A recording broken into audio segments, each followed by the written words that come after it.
One evening, Gordon returned home after a repaint at the works. He was quick to boast. You know, I must say, blue really is the proper color for an engine. In particular, it's very suitable for a very important engine, like me in fact. Donald rolled his eyes. Now hold on, Gordon. Black may be such a bad color either. Again, I oughta proud to wear it, and you wouldn't have catch us in anything else. I like my green, Henry agreed. I hate to be red like James. People would think I was a fire engine. At least people can see me coming, retorted James. And I don't disappear in the background like some other engines I could mention. If it weren't for the noise, you'd need a yellow and black front like Mavis.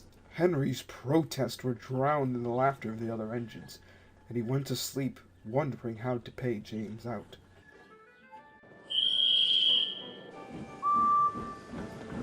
Henry was still cross the next morning.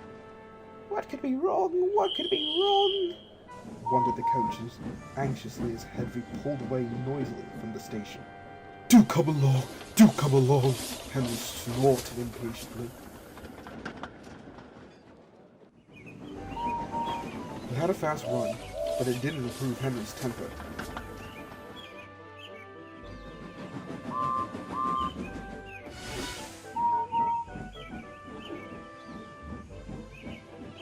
He bumped the coaches when they stopped at a station.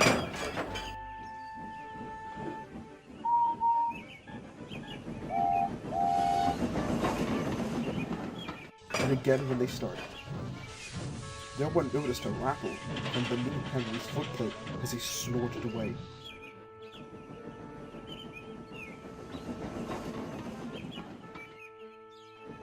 And soon the train was running well.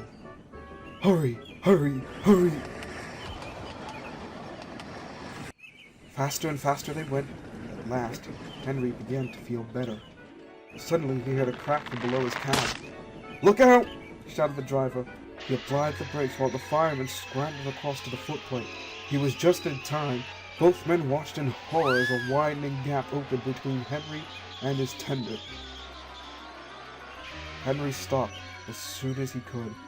The automatic brake halted his tender, and the train some way far behind. "We must drop Henry's fire," said the driver urgently. "It will be dangerous to let him boil dry now that we can get no more water from the tender." The fireman agreed. "Sorry, old boy," he said to Henry. "Just when we got it going nicely, too. But if you hadn't banged about so much, you wouldn't have broken your tender coupling." While the fireman dealt with the fire, the driver went back to tell the signalman what had happened.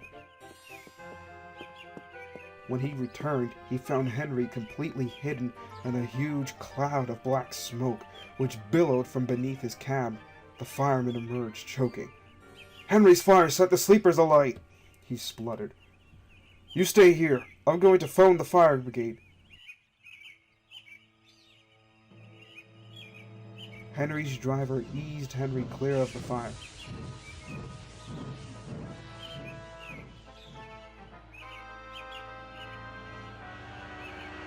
Soon the fire brigade arrived and quickly fought the fire. Edward came to take his train on. Henry felt most uncomfortable.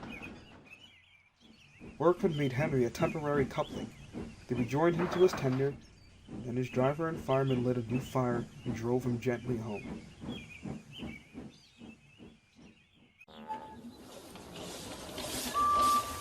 Edward, who of course had seen everything, told the others. They were careful what they talked about that night. As for Henry, he was touchy on the subject of fires for quite some time afterwards. But James was quick to notice that from then on, Henry stopped making rude remarks about the color of fire engines.